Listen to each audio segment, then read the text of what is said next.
Salam alaikum wa rahmatullahi ta'ala wa barakatuh, mes frères et sœurs. Nous poursuivons avec la lecture du livre de l'amour d'Al-Ghazali, rahimahullah. Fuir et blâmer le lieu du péché ne porte pas atteinte à l'acceptation du décret. Sache-le, le faible d'esprit pourrait être amené à penser que l'interdiction faite par l'envoyé d'Allah, sallallahu alayhi wa sallam, de fuir un pays en proie à la peste prouve qu'il est interdit de fuir un pays infesté par le péché, car le quitter, c'est vouloir échapper au décret divin, ce qui est absurde. On comprend très bien qu'on interdise de quitter un pays en proie à la peste, car ouvrir cette porte serait amener les bien portants à s'en aller, et seuls y resteraient les malades qu'on négligerait. Il n'y aurait plus personne pour les soigner. Ils mourraient ainsi d'inanition, victimes de leur mal. Aussi bien, l'envoyé d'Allah, sallallahu alayhi wa sallam, a-t-il comparé, dans un de ses dits, cette fuite à la fuite face à l'invasion. S'il s'était agi de fuir le décret divin, il n'aurait jamais permis de partir à ceux qui habitent les faubourgs des villes. Nous en avons parlé au chapitre de l'abandon confiant, Tawakkul. Lorsqu'on approfondit cette notion, on s'aperçoit que fuir un pays infesté par le péché ne revient pas à fuir le décret divin. C'est une fuite qui est conforme au décret divin, qui donne l'ordre de fuir tout ce qui exige qu'on s'en aille de toute urgence. De même, critiquer les foyers et les racines du péché en vue de détourner les gens du péché n'est pas chose blâmable. Madhumou. Nos pieux ancêtres, les justes, ont été rompus à cela. Ainsi, un groupe d'entre eux s'était mis à critiquer ouvertement la vie à Bagdad en vue d'inciter à la fuir. Ibn al-Mubarak a dit « J'ai parcouru tous les pays, du Levant au couchant. Je n'ai rien trouvé de pire que Bagdad. » Comment cela, lui demanda-t-on. C'est un pays, dit-il, où l'on se moque des bienfaits d'Allah, où l'on prend à la légère la désobéissance à Allah. Arrivé à Khurasan, on lui demanda « Comment avez-vous trouvé Bagdad ?» Je n'y ai vu, dit-il, que sergents de ville hargneux, commerçants avides et récitateurs de Coran hagards. Surtout, n'allez pas penser qu'il y a la médisance. En effet, il ne s'est pas attaqué à une personne en particulier pour lui causer du tort.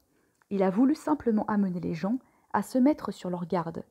Il organisait des voyages à la Mecque et s'arrêtait sur le chemin à Bagdad pour surveiller les préparatifs de la caravane, 16 jours durant, distribuant en aumône un dinar par jour pour expier son séjour à Bagdad. Cette attitude fut celle de beaucoup parmi les anciens, comme Omar ibn Abdelaziz et Ka'b al-Ahbar. Ibn Omar demanda un jour à l'un de ses affranchis « Où habites-tu » ?»« En Irak, dit-il. »« Et qu'est-ce que tu peux bien faire là-bas » lui demanda-t-il. « On m'a dit qu'il n'y a pas en Irak un seul habitant, que Allah n'ait frappé de quelque mal. » Parlons un jour de l'Irak, Ka'b al-Ahbar dit « Là se sont donné rendez-vous les 9/10 du mal. L'Irak est atteint d'un mal incurable. On a dit également « Le bien a été partagé en 10 parts. Les 9/10 se trouveraient dans la région de Shem et un 10e en Irak. Le mal aussi a été divisé en 10 parts, mais leur répartition entre le Shem et l'Irak est à l'inverse de celle du bien. » Un traditionniste a dit « Nous nous trouvions un jour chez Al-Fudayl ibn Iyad lorsqu'un gnostique vint chez lui, drapé d'un grand manteau. Il le fit asseoir à ses côtés, puis, se penchant vers lui, il lui demanda « Où habites-tu » ?»« À Bagdad, répondit-il. Al-Fudayl eut un mouvement de recul et enchaîna. Ils nous viennent dans des habits de moines, et lorsqu'on leur demande où ils habitent, ils répondent dans l'antre des ténèbres. Bishr ibn al-Harith a dit « La semblance du dévot de Bagdad est celle de qui se livre à ses exercices de dévotion dans des latrines. Il disait aussi « N'y demeurez pas, parce que j'y réside. Que parte celui qui le veut. » Ahmed ibn Hanbal dit « N'est-il l'attachement que ces jeunes étudiants ont pour nous, j'aurais quitté ce pays. » On lui demanda « Où irais-tu » ? « Aux confins du pays, répondit-il. On interrogea quelqu'un sur les habitants de Bagdad. Il dit « L'ascète est un ascète authentique, et le mauvais, mauvais à 100%. » Tout cela nous montre que celui qui a la malchance de se trouver dans un pays qu'infeste le péché et où le bien se fait rare n'a aucune excuse s'il demeure sur place. Il lui faut quitter les lieux. Allah a dit « La terre d'Allah n'était-elle pas assez vaste pour vous permettre d'émigrer » Sourate 4, verset 97. Si la situation familiale ou des liens quelconques sont pour lui un empêchement majeur, il ne devra pas en prendre son parti, ni vivre en paix. Il lui faudra au contraire vivre dans l'inquiétude intérieure, madhouj al-qalb, et répéter sans cesse « Notre Seigneur, fais-nous sortir de cette cité dont les habitants sont injustes. Sourate 8, verset 25.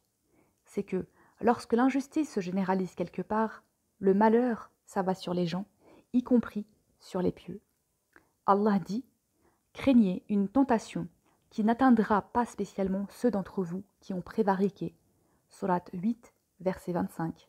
Donc, on ne peut absolument pas se satisfaire des causes de l'imperfection de la foi, asbab naqs ad-din, mais on les agrée uniquement en tant qu'acte décrété par Allah, exalté soit-il. Les docteurs de la religion ont divergé sur le point de savoir qui est le plus parfait dans la hiérarchie de ceux qui ont atteint les 3 stades suivants. Celui qui soupire après la mort, brûlant du désir de rencontrer Allah. Celui qui aspire à vivre, baqa, pour mieux servir son Seigneur. Ou enfin, celui qui dit « Je ne veux rien choisir, je me complais en ce que Allah a choisi pour moi ». On proposa la chose à l'un des gnostiques, Arif, qui dit « Celui qui a atteint le stade de l'acceptation, Rida, celui-là est le plus parfait. Des 3, c'est lui le plus désintéressé. » Un jour, Wahib ibn al-Ward, Sufyan al-Thawri et Youssouf ibn Asbat se sont rencontrés. Al-Thawri dit « Jusqu'à ce jour, j'avais peur de la mort subite. Maintenant, je ne souhaite qu'une chose, quitter ce monde, parce que j'ai peur de l'épreuve. » Et Youssouf de répondre « Pour moi, je ne crains pas de vivre longtemps. » Pourquoi donc lui demanda Soufiane. Il se peut qu'un jour, je revienne au Seigneur et que je fasse œuvre pie. Puis, en demandant à Wahib, et toi que dis-tu? Moi, dit-il, je préfère ne rien choisir. Ce qui me plaît par-dessus tout est ce qui plaît par-dessus tout au Seigneur. Alors, At-Tawri l'embrassa entre les 2 yeux et dit, telle est la haute spiritualité, par le Dieu de la Kaaba. Wassalamu alaikum wa rahmatullahi ta'ala wa barakatuh.